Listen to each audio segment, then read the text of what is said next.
All right, good news, October. This video is going to be a little shorter and a little simpler and a little bit more fun because we're going to talk about some quick applications. Okay. Oh, big stretches. Nice. All right, we're going to talk about some business applications. Well, we'll start with the definition. Marginal cost is usually, and that word is loaded typically, marginal cost is typically defined as the change in total cost if the quantity of items produced increases by one. So marginal cost of 5 means the cost will increase by 5 if we add another unit in production.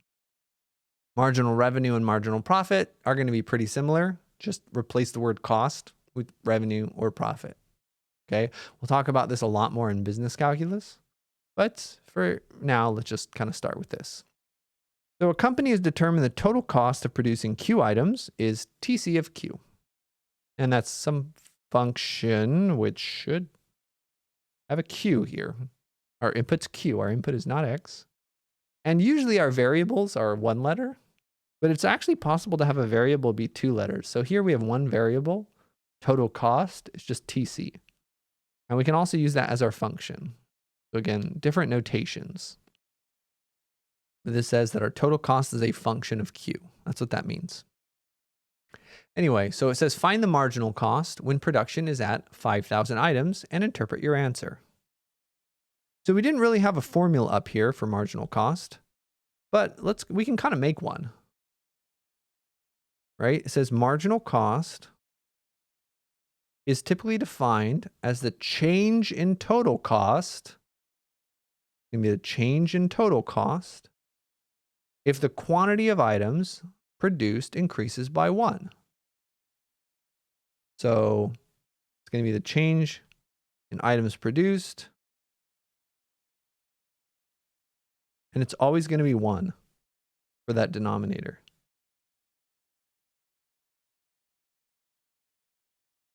All right, it's saying the change.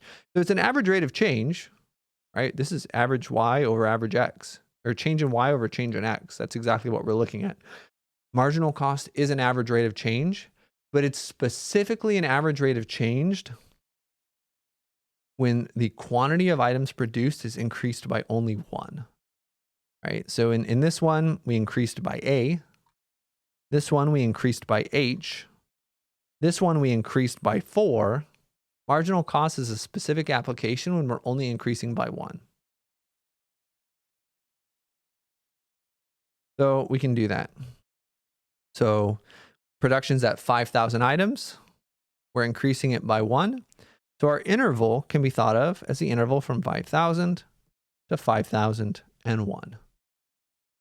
Find the average rate of change of total cost is another way of doing this.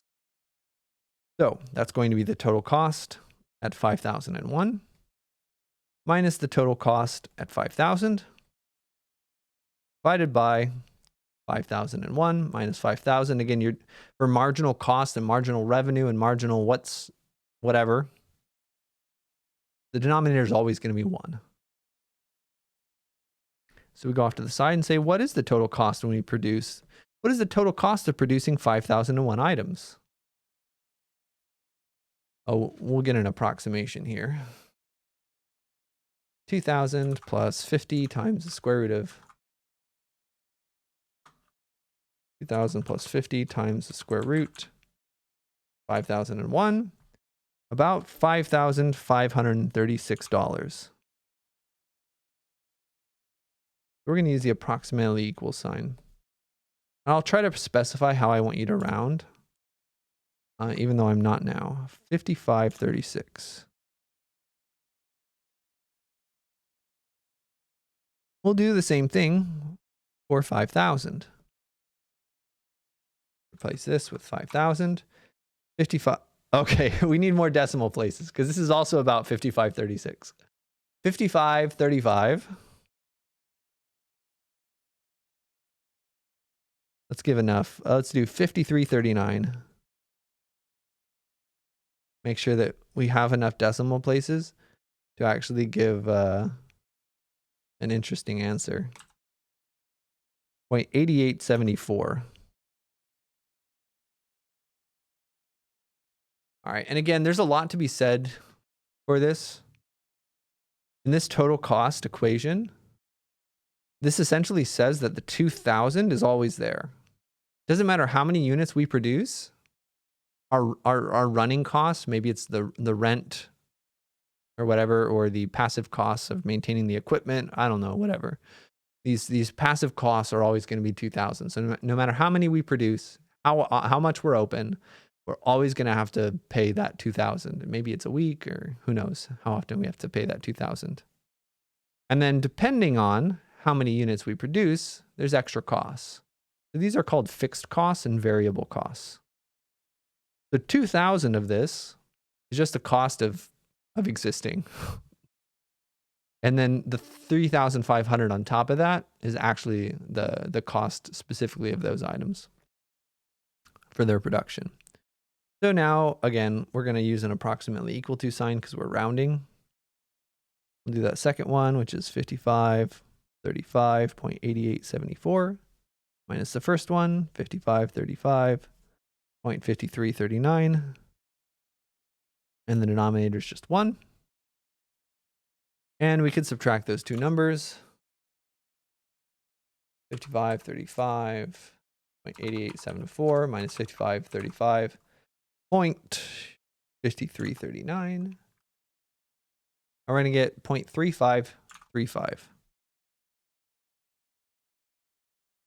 So it actually is only going to cost about an extra 35 cents to get this last unit. Okay, so our marginal cost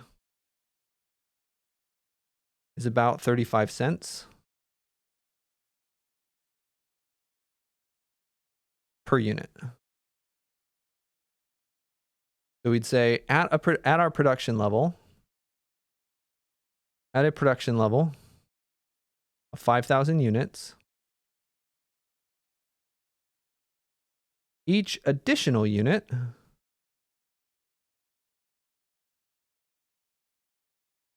will cost about 35 cents. Now there's some small distinctions here if you really want to get into it. Technically, only the first one is going to cost 35 cents. The second one will cost close to 35 cents, but a little different. And the third additional one, the approximation gets worse and worse the further we go out. But this is kind of colloquially how we can think about it. All right, let's do another one. Company has calculated that their marginal cost and revenue at whatever production level they have is $10 per unit. Again, $10 per unit and $12 per unit, respectively. What's their marginal profit? Well, we know that profit is just the difference between your revenue and your cost. All right, we know profit in general is revenue, what's your income, minus cost, what's your outcome. All right, that didn't really work. But what are you taking in? What are you putting out? All right, so it's the same thing for marginal cost and marginal profit. The marginal profit will also just be marginal revenue minus marginal cost, right? If we say that the next unit in production will give us about this much extra revenue, and the next unit in production will cost about this much, well, then the next unit, just subtract those. You'll find what your profit is for getting a new unit. In this case, our marginal revenue was $12 and our marginal cost was $10. So our marginal profit's $2. Marginal profit's about $2 for a unit. Should they increase production if they can? Well, again, in a vacuum, we don't know what other considerations are going on. In a vacuum, this says that at their current production level, their profit's going to go up by about $2 for every unit. So profit going up sounds good to me. Yes. If the marginal profit is positive, increase production. And again, sometimes there are non-mathematical things to consider, but in a vacuum, yes. Answer parts A and B again for a marginal cost of 13. Well, if the margin, let's say the marginal revenue is still 12 and the marginal cost is 13, that means our marginal profit is -1. We're losing $1 per every additional unit we produce. So we should not produce any additional units. And in fact, if we want to maximize our profit, we should probably reduce. No, we don't want to do it. We probably want to reduce production. That's not how you spell that word. Probably we should reduce production. Again, mathematically, I can't spell and talk at the same time. Mathematically, you should definitely reduce production. But again, sometimes there are other concerns. All right, and that's marginal cost and revenue. Marginal cost, hey, we produce one more unit at our current production level. What's the extra cost of that one unit? Revenue is the same thing. What's the extra revenue of that one unit? Profit, same thing. What's the extra profit from that one unit? And profit's always the difference between revenue and cost. Okay?